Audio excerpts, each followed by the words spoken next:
In this session, we're going to be going through a little bit about what's happening in regional New South Wales. We'll go through a little bit of past performance and we'll look at some of the leading indicators that give us a bit of a forecast of what is likely to happen around regional New South Wales, predominantly some of the regional hubs within New South Wales as well.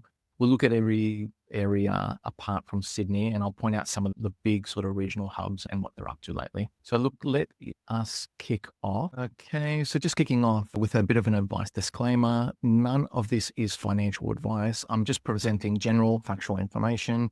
It doesn't constitute financial, legal, or tax advice. Please go speak to a financial advisor for any financial goals that you might have, any legal advice, speak to a property lawyer, any tax advice, speak to an accountant. Any borrowing advice, please speak to a mortgage broker.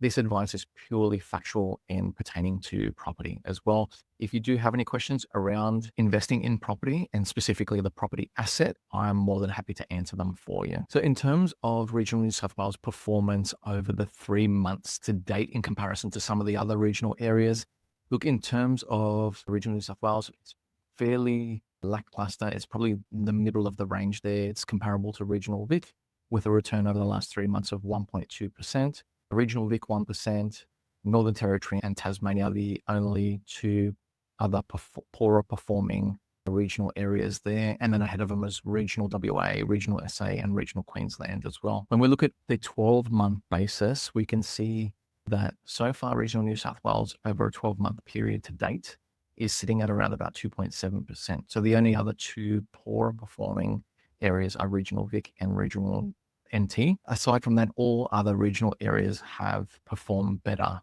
Tasmania, WA, SA, and Queensland, with SA and Queensland being the standout performers there, 13% roughly for WA and SA, and almost 9% for regional Queensland as well. So that's what's happened in the past. And now we can have a look at some of the hubs for a housing value index comparatively. You can see here around Albury-Wodonga, we've seen growth at the 6 to 12% mark there in some of the areas around Albury-Wodonga there. Wagga similar, anywhere between sort of 0 and 12% in some areas around Wagga. We can see Tamworth, similar story, 0 to 12 in some areas as well.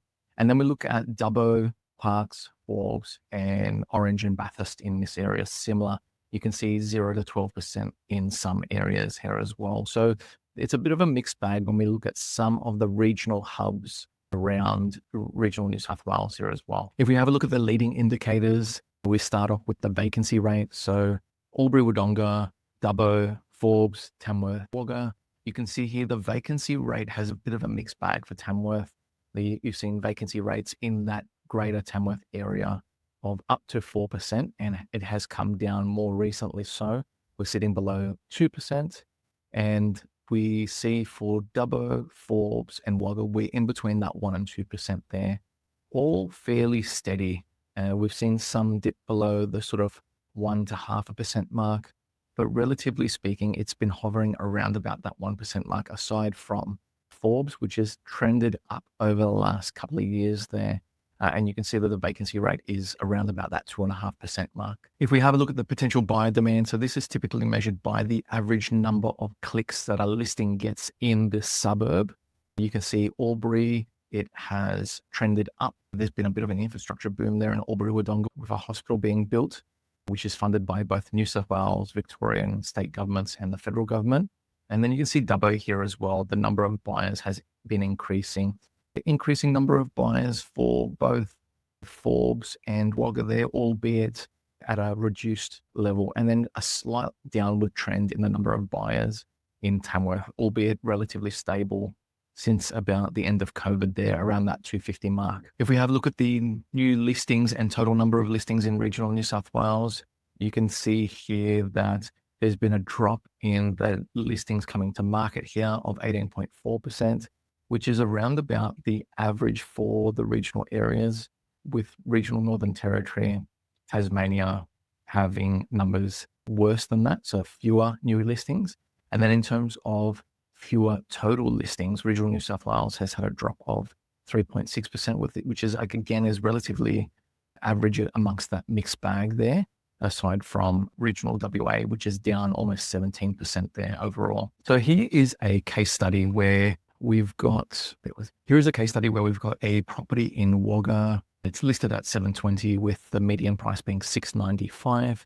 Stamp duty and upfront costs here in New South Wales will equate to roughly $29,000, $30,000, we'll call it. So rental appraisal on this one, based on the gross rental yield of 3.9%, you're looking at $540 per week.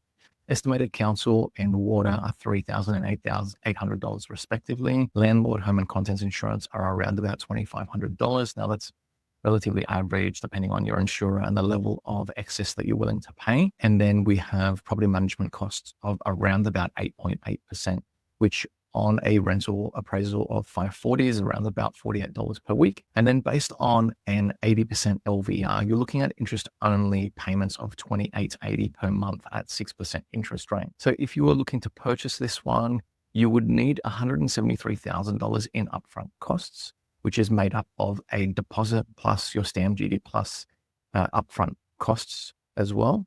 And then in terms of ongoing costs, we are looking at funding out of pocket $294 per week, or just over $15,000 when we look at that annually. Now, that doesn't take into account any tax depreciation, negative gearing, or anything else. It's purely cash flow there, and it doesn't include any other incidentals or any maintenance costs associated with the property as well. It's purely the figures that we've looked at on the screen as well. So look, everybody, that is a little bit about regional New South Wales. If you do have any questions, please don't hesitate to reach out. I would love to answer them for you. Just double check to see if there are any comments.